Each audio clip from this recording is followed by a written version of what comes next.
Sachez dire au revoir à la rat race. Épisode 4. Concentration ou diversification du portefeuille. Des investisseurs aujourd'hui reconnus pour leurs performances remarquables sur une longue période font l'éloge d'un portefeuille concentré, c'est-à-dire comportant un nombre de sociétés assez faible, mais si cette stratégie a bien fonctionné pour eux, elle est à bannir pour les investisseurs particuliers que nous sommes. Ces grands investisseurs connaissent mieux que quiconque les entreprises où ils ont investi. Du fait de leur poids dans le capital de ces sociétés, ils rencontrent fréquemment leur management, disposent d'informations de première main, voire sont étroitement associés à leur gestion. Autant d'avantages que vous et moi n'avons pas. La diversification reste le meilleur rempart contre l'ignorance. Nul n'est à l'abri d'une fraude comptable, par exemple. Imaginez dans quel état se trouverait un portefeuille concentré si une de ces lignes y était présente. Luckin Coffee, Enron, Let's Go X, Wirecard, Steinhoff International Holding, pour ne citer que ces entreprises qui ont défrayé la chronique ces dernières années. La diversification d'un portefeuille doit s'efforcer d'embrasser tous ces aspects. Diversification concernant le nombre de sociétés détenues en portefeuille.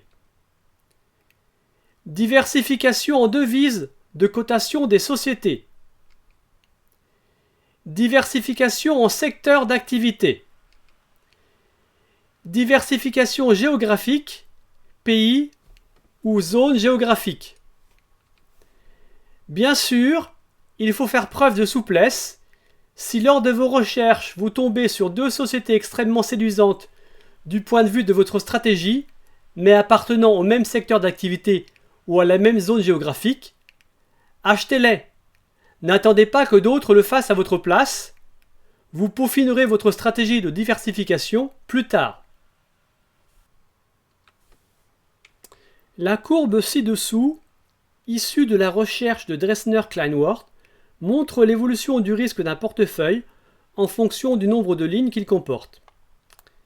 Ici en abscisse, on peut voir le nombre de sociétés figurant dans le portefeuille en question. Nous avons ici le risque associé au marché dans son ensemble. Et ici, nous avons le risque associé au portefeuille. Alors on peut voir que plus le nombre de lignes d'un portefeuille augmente, plus le risque spécifique de ce portefeuille se rapproche du risque du marché. Avec une trentaine ou une quarantaine de sociétés en portefeuille, on peut considérer que le risque de notre portefeuille est le même que celui du marché dans son ensemble, à la condition bien sûr que les lignes soient équipondérées. On perçoit là tout l'intérêt d'avoir de nombreuses sociétés répondant à nos critères d'investissement en portefeuille. Pour ma part, mon portefeuille comporte un peu plus d'une cinquantaine de sociétés. Dans leur immense majorité, elles sont étrangères.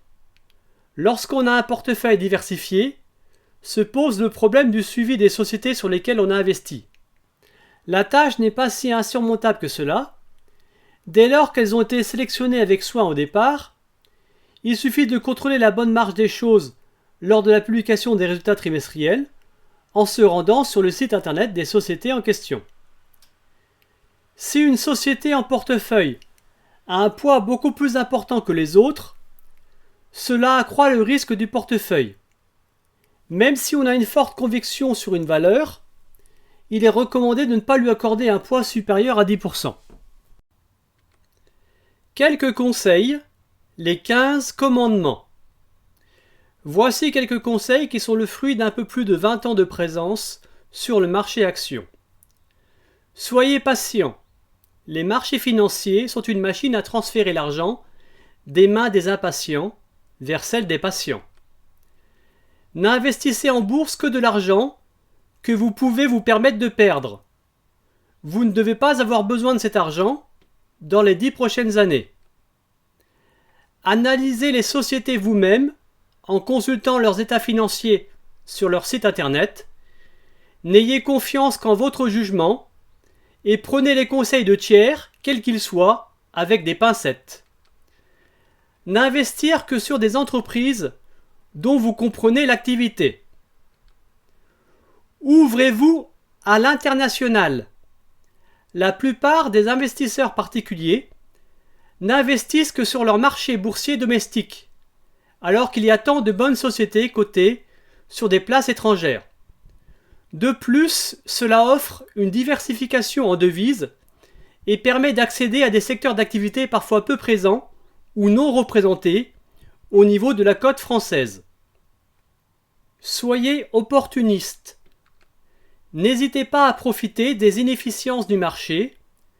Elles peuvent parfois naître de craintes infondées sur une société ou un secteur d'activité, de la liquidation forcée du portefeuille d'un acteur important du marché, de problèmes politiques ou géopolitiques, etc.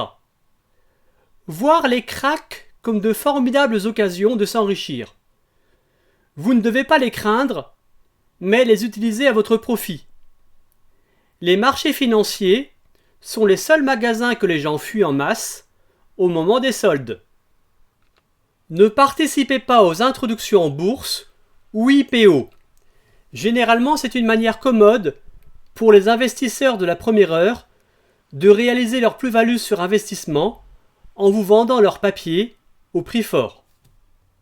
Excepté en période de krach, considérez avec circonspection les sociétés affichant des rendements sur dividendes de plus de 8%, même s'il arrive que le marché s'acharne à tort sur une société traversant des difficultés qui s'avéreront avoir été ponctuelles par la suite. Ne cherchez pas à prévoir le prochain krach boursier. Plus d'argent a été perdu en bourse en essayant d'éviter les corrections que pendant les corrections elles-mêmes, dixit Peter Lynch. Si vous découvrez une société remplissant tous vos critères et que vous disposez des fonds nécessaires, achetez-la tout de suite, n'attendez pas que d'autres vous devancent. Et n'oubliez jamais qu'on n'achète pas au plus bas, de la même façon, on ne vend jamais au plus haut. Utilisez les intérêts composés pour vous enrichir. Recourir à l'effet de levier que propose votre courtier avec parcimonie. Auprès de votre courtier, contractez une dette de 15 ou 20% au maximum pour éviter d'être victime d'un appel de marge lors d'un krach violent. N'oubliez pas que l'effet de levier est une arme de destruction massive des portefeuilles. Cet homme, Bill Hwang, a tout perdu le 26 mars 2021 pour avoir abusé de l'effet de levier avec son family office Archegos Capital Management. L'idéal serait de n'utiliser la marge de votre courtier uniquement en période de krach ou de fortes baisses prolongées pour faire vos emplettes à bon compte. Quand les médias parlent d'un krach sur le marché action, c'est qu'il est bien souvent temps de commencer à acheter. Ils ont toujours un train de retard. Évitez que la valeur de vos titres sur un compte titre ordinaire dépasse de trop le montant maximum d'indemnisation de la garantie des titres de la juridiction dans laquelle il est ouvert. Ouvrez plusieurs comptes titres ordinaires, si nécessaire.